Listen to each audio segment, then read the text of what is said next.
Hello everyone, welcome back to my YouTube channel. Dear students, आज की इस video में हम इस लेसन की रीडिंग करेंगे। Last spring stories of childhood by Anees Jung, जो कि Flamingo intermediate English main text book की का पहला लेसन है। और हम इस लेसन की सिर्फ रीडिंग करेंगे। इसमें रीडिंग और एक्सप्लेनेशन की वीडियो बहुत ही लंबी हो जाएगी। इससे बचने के लिए हमने ऐसा किया है कि इसको एक बार रीडिंग और एक बार एक्सप्लेनेशन करेंगे। और जो एक्सप्लेनेशन की वीडियो है उसका लिंक मैं डिस्क्रिप्शन बॉक्स में दे दूंगा। स्टार्टिंग में जो अनीश जंग के बारे में बताया गया है, ये एग्जाम के लिए उतना इम्पोर्टेंट नहीं है, लेकिन पर्सनल नॉलेज के लिए इम्पोर्टेंट है। आप इसको स्वयं ही पढ़ सकते हैं।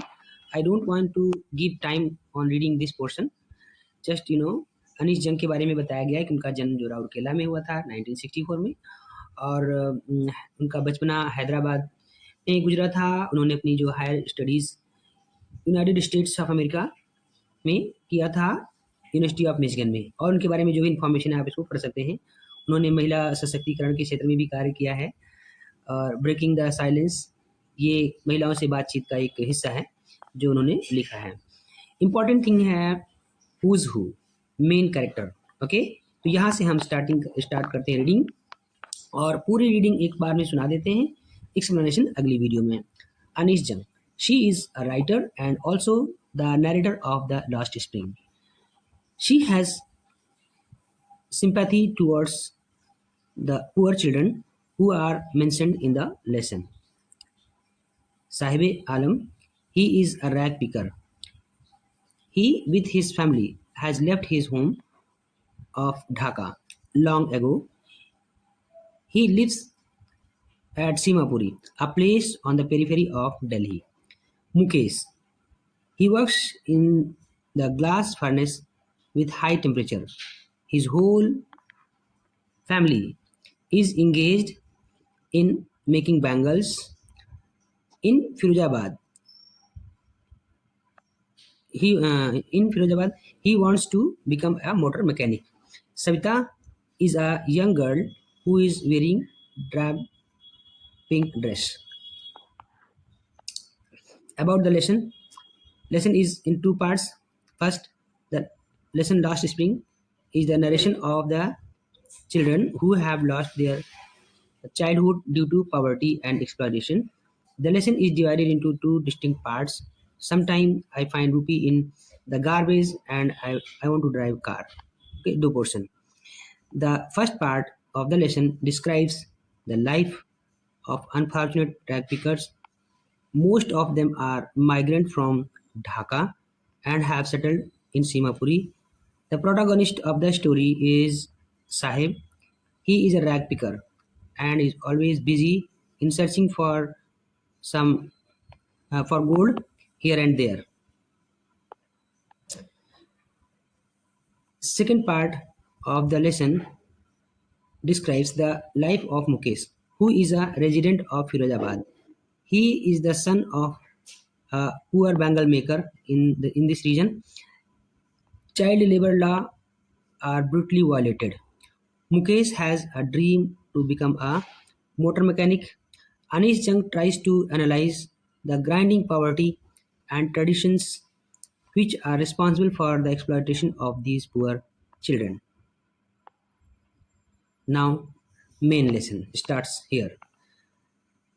Sometime I find a rupee in the garbage. Why do you do this? I ask Sahib, whom I encounter every morning, scrounging for gold in the garbage dumps of my neighborhood. Sahib left his home long ago, set amidst the green fields of Dhaka. His home is not even a distant memory.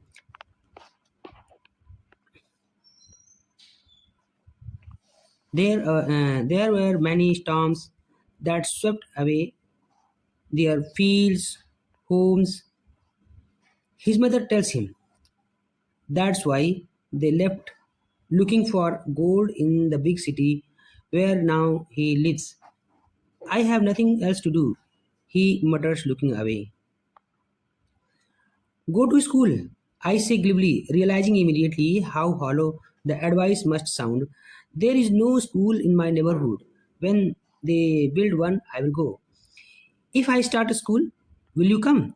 I asked Sahib, half joking. Yes, he says, smiling broadly.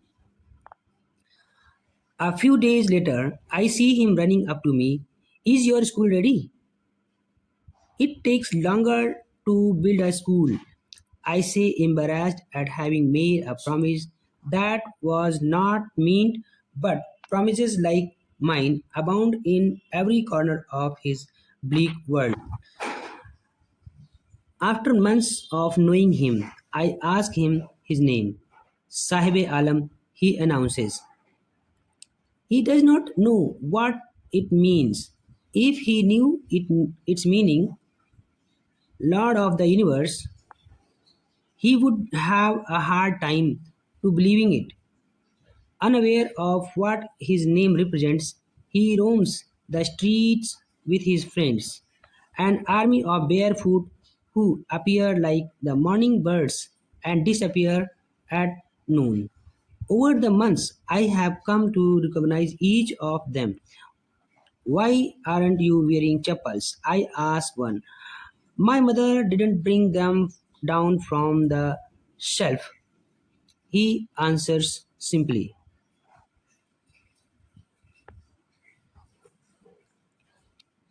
Even if she did, he will throw them off, adds another who is wearing shoes that don't match. When I comment on it, he shuffles his feet and says nothing. I want shoes, says the third boy who has never owned a pair all his life. Traveling across the country, I have seen children walking barefoot in cities on village roads. It is not lack of money, but a tradition to stay barefoot is one explanation. I wonder if this is only an excuse to explain away a perpetual state of poverty.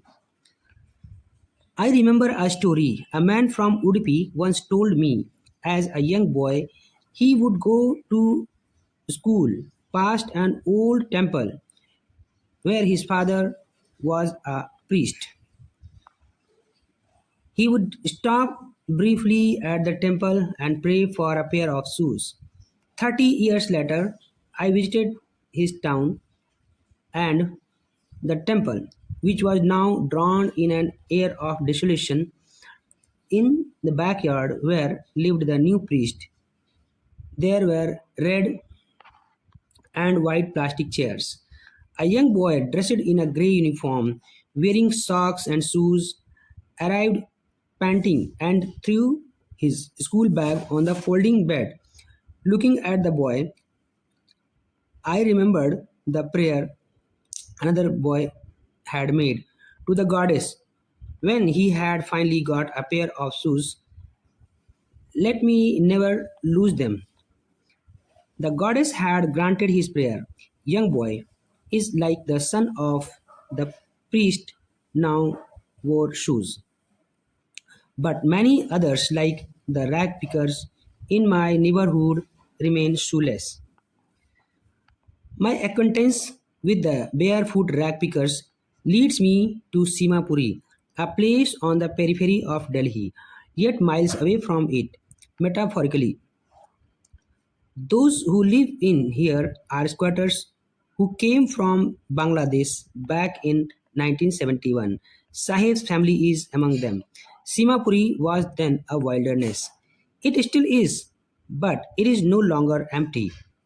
In structures of mud with roofs of tin and tarpaulin, devoid of sewage, drainage, or running water, live 10,000 rag pickers. They have lived here for more than 30 years without an identity, without permits, but with ration cards that get their names on voter list and enable them to buy grain. Food is more important for survival than an identity. If at the end of the day we can feed our families and go to bed without an aching stomach, we would rather live here than in the fields that give us no food, no grain. say a group of women in tattered saris. When I ask them why they left their beautiful land of green fields and rivers, wherever they find food, they pitch their tents that uh, become transit homes. Children grow in them, becoming partners of survival, and survival in Simapuri means rag picking. Through the years, it has acquired the proportion of a fine art. Garbage to them is gold. It is their daily bread, a roof over their heads, even if it is leaking roof. But for a child, it is even more.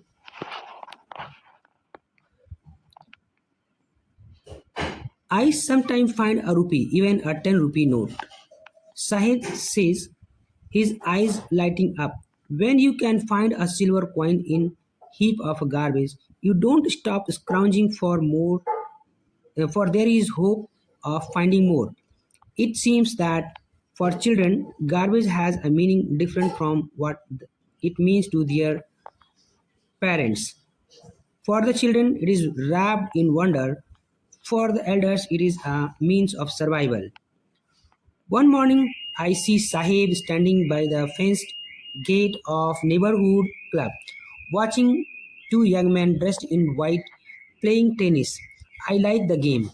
He hums, content to watch it standing behind the fence. I go inside when no one is around. He admits the gatekeeper lets me use swing.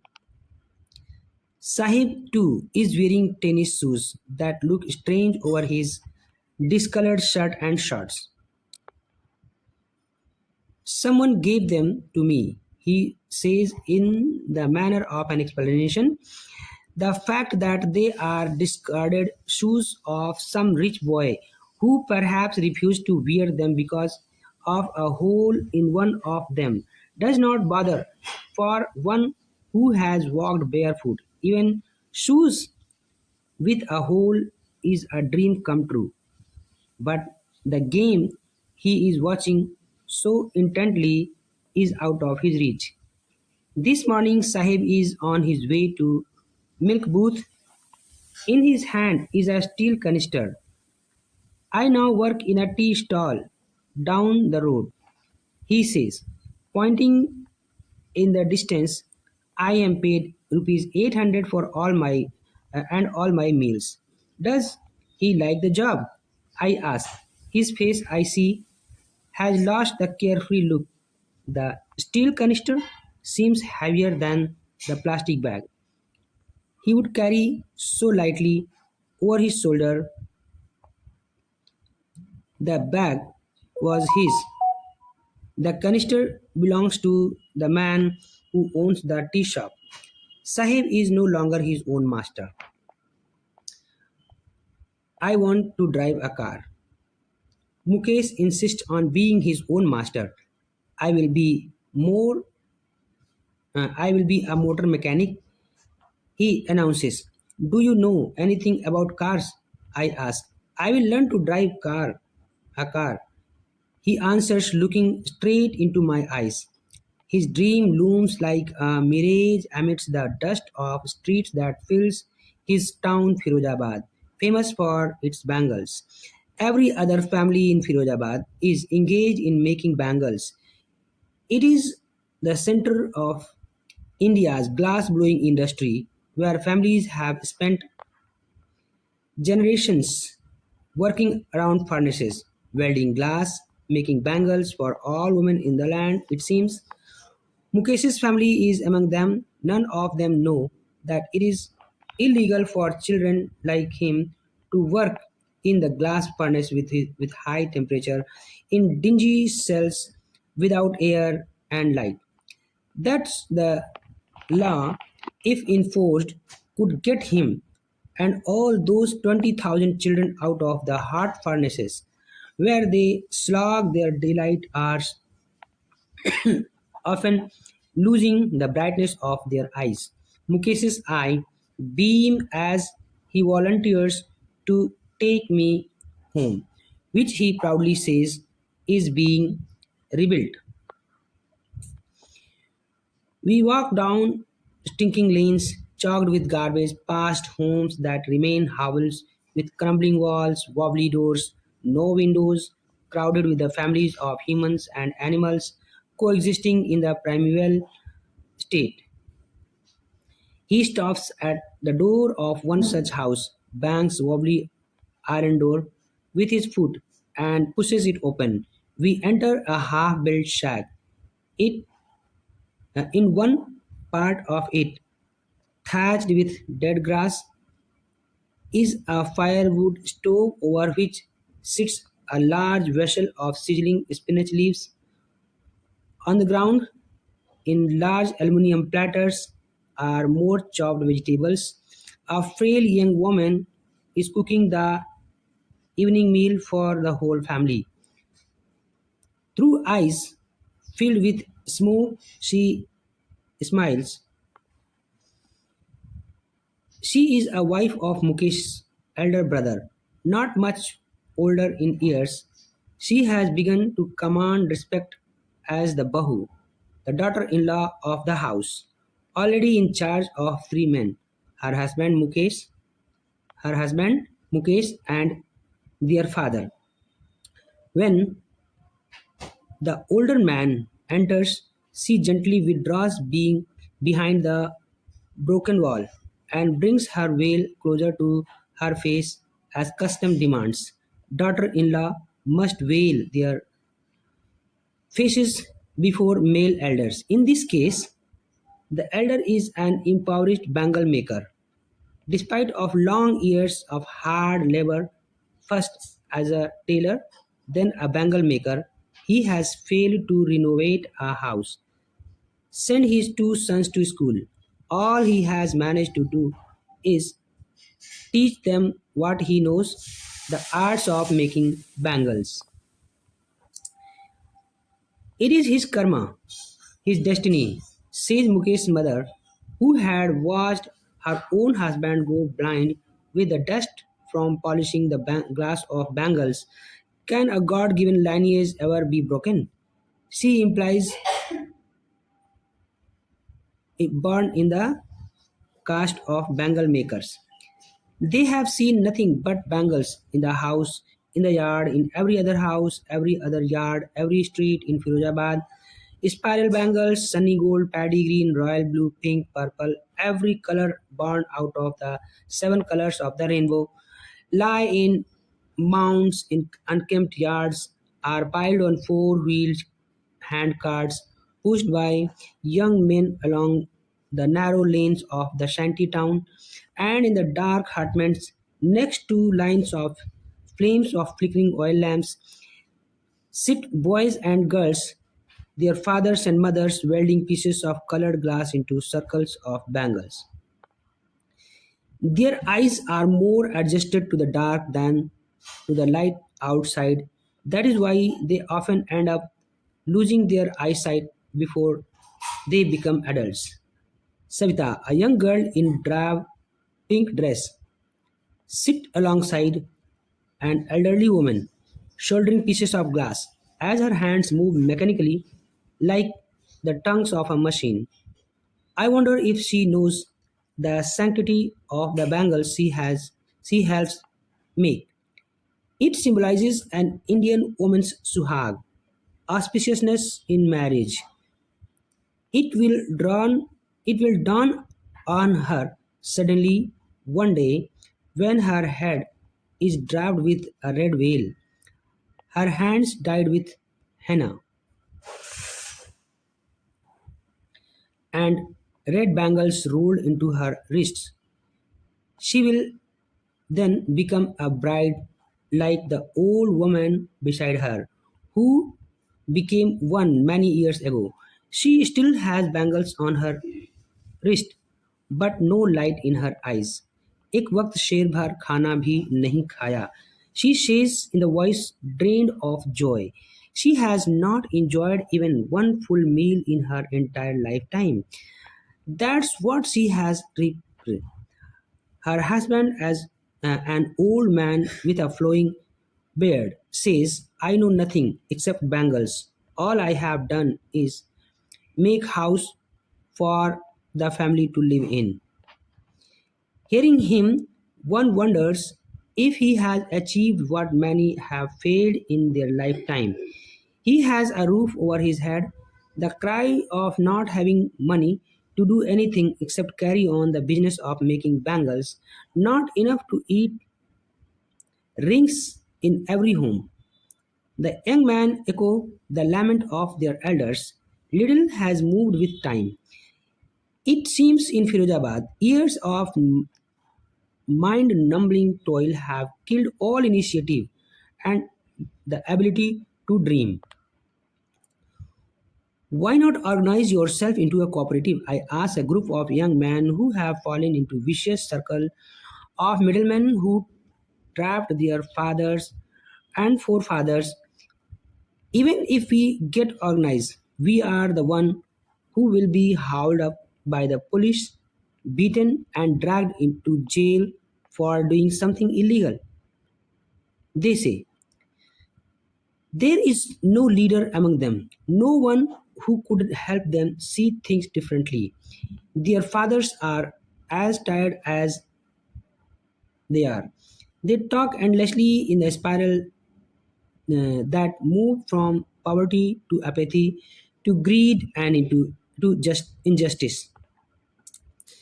Listening to them, I see two distinct worlds.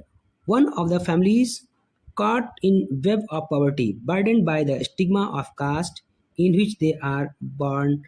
The other vicious circle of sahukars, the middleman, the policemen, the keepers of the law, the bureaucrats, and the politicians. Together they have imposed a baggage on the child that he cannot put down. Before he is aware, he accepts it as naturally as his father. To do anything else would mean to dare, and daring is not part of his growing up. When I sense the flash of it in Mukesh, I am cheered. I want to be a motor mechanic. He repeats, he will go to a garage and learn. But the garage is a long way from his home. I will walk, he insists. Do you also dream of flying planes? He is suddenly silent. No, he says, staring at the ground in his small murmur. There is an embarrassment that has not yet turned into regret. He is content to dream of cars that he sees hurtling down the streets of his town. Few airplanes fly over Firozabad. Okay, reading over. Thank you.